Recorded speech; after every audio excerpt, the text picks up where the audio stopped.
गरीबों के हक की आवाज। भैयू महाराज आत्महत्या मामले में महाराज के ड्राइवर कैलाश पाटिल से आरोपी पक्ष के वकील आशीष चौरे और धर्मेंद्र गुर्जर ने घटना के समय दिए गए बयानों पर सवाल किए, जिसमें महाराज के ड्राइवर कैलाश पाटिल ने कई खुलासे किए। ड्राइवर कैलाश पाटिल ने बताया कि महाराज की दूसरी पत्नी डॉक्टर आयुषी ने भैयू महाराज की कार में GPS ट्रैकिंग सिस्टम लगवा रखा था, जिसका कंट्रोल उसके मोबाइल में था। महाराज किससे मिलते थे, कब मिलते थे, इसकी पूरी जानकारी साथ में रहने वाले सेवादारों से वह लेती थी। साथ ही जब कैलाश पाटिल ने बिना ट्रस्ट की मीटिंग के किसी को भी सदस्यता देने से इनकार किया, तो 2 दिन बाद डॉक्टर आयुषी के वकील निवेश बड़जात्या ने उसे झूठे ब्लैकमेलिंग के केस में अरेस्ट करवा दिया।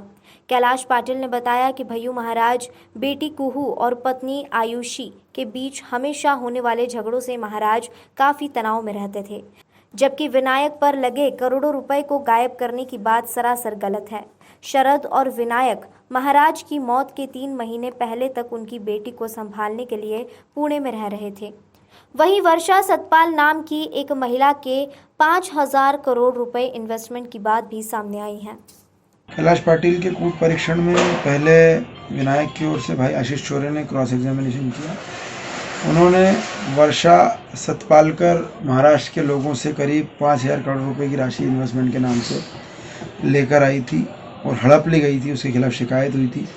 उक्त राशि में से बैतूल में, मध्य प्रदेश के बैतूल में कहीं ज़मीन खरीदी गई, उसका सौदा किया गया। उस सौदे में से जो पैसा आया था वो उसकी दलाली मनमीत के द्वारा की गई, ऐसा सब आज बयानों में आया पूर्व में। विनायक ने कभी महाराज की किसी बात का उल्लंघन नहीं किया, किसी आदेश का अनुपालन नहीं किया, ऐसा कभी नहीं हुआ। विनायक महाराज का सबसे भरोसेमंद व्यक्ति था। ये सब बातें विनायक की ओर से कूट परीक्षण में आई। उसके बाद जब शरद की ओर से मेरा कूट परीक्षण किया गया, तो मैंने पूछा कि आपने इस पूरे घटनाक्रम में भैयू महाराज की मौत के बाद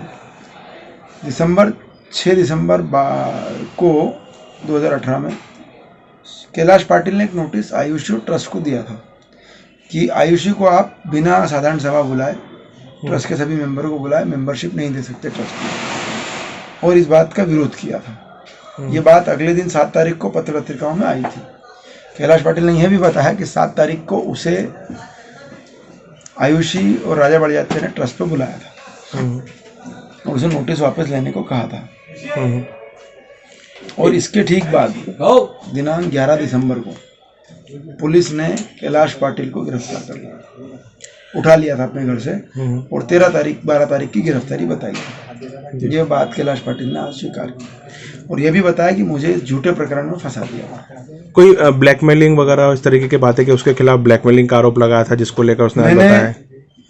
कैलाश पर यह आरोप लगा था कि उसने राजा बड़जात्या को, वकील को धमकी दी थी कि आपको ब्लैकमेलिंग करते हैं, या इस प्रकार की ब्लैकमेलिंग की फ़ोन पे धमकी मिली थी। परंतु जब मैंने उससे पूछा क्रॉस एग्जामिनेशन कैलाश पाटिल से कि आपके द्वारा निवेश और राजा बड़जात्या वकील साहब को कोई धमकी दी गई थी ब्लैकमेलिंग के संबंध में, कोई फ़ोन कॉल किया गया था, तो उसने साफ मना कर दिया कि मेरे द्वारा कभी कोई फ़ोन कॉल नहीं किया गया था। उसके बाद मैंने पूछा कि आयुष और कुहू के झगड़े से महाराज चिंतित रहते थे, तो उसने स्वीकार किया कि यहाँ रहते थे। फिर मैंने कहा कि महाराज की मृत्यु से 3-4 महीने पहले तक शरद को आपने कभी इंदौर में ही नहीं देखा। वो खामगाह में नौकरी करता था, जब महाराज को जरूरत होती तो बुला लेते थे, तो उसने ये बात भी स्वीकार करी। और घर परिवार और पत्नी से भी ज़्यादा विश्वास पात्र महाराज विनायक और शरद को मानते थे। ये बात महाराज के ड्राइवर कैलाश पाटिल ने स्वीकार की। एक बड़ा खुलासा कैलाश पाटिल ने और किया कि महाराज की गाड़ियों में GPRS की ट्रैकिंग लगी होती थी और जिसकी कंट्रोलिंग आयुषी अपने मोबाइल में रखती थी, और आयुषी नज़र रखती थी, साथ जाने वालों से पूछती थी कौन कौन है गाड़ी में, कहाँ जा रहे हैं, किसके साथ जा रहे हैं, किससे मिल रहे हैं। इस बात से भी महाराज चिंतित हुआ करते। विनायक को लेकर इसी बात कि जब भैयू महाराज की आत्महत्या हुई है, उसके पहले से वह कुहू को पुणे में संभाल रहे थे या उसकी जिम्मेदारियां संभाल रखी थी, ऐसी कुछ जानकारी? विनायक कुहू को संभाल रहे थे पुणे में, और भी जो जिम्मेदारियां महाराज ने दी हुई थी वो उनको भी संभाल रहे थे। मृत्यु के 1 दिन पहले ही या मृत्यु के दिन ही शायद विनायक कहीं आए थे, उसके पहले वो इंदौर में थे भी नहीं। ये बात भी रिकॉर्ड करें। अभी फिलहाल क्या इस पूरे मामले में राज्य शासन द्वारा 15 तारीख को क्रॉस एग्जामिनेशन होना है शेखर शर्मा का, और आज शाम होते होते जब अभियोजन की बारी आई कैलाश पाटिल से फिर से पूछने की, क्योंकि मैंने ही दस्तावेज रिकॉर्ड पर लाए थे कैलाश पाटिल के संबंध में, तो अभियोजन ने न्यायालय से कहा कि हमें एक आवेदन देना है कि जो पुराना कैलाश पाटिल का जो मामला है उस पूरे मामले को इस न्यायालय में लाया जाए, उसके बाद मैं क्रॉस एग्जामिनेशन करूँगा।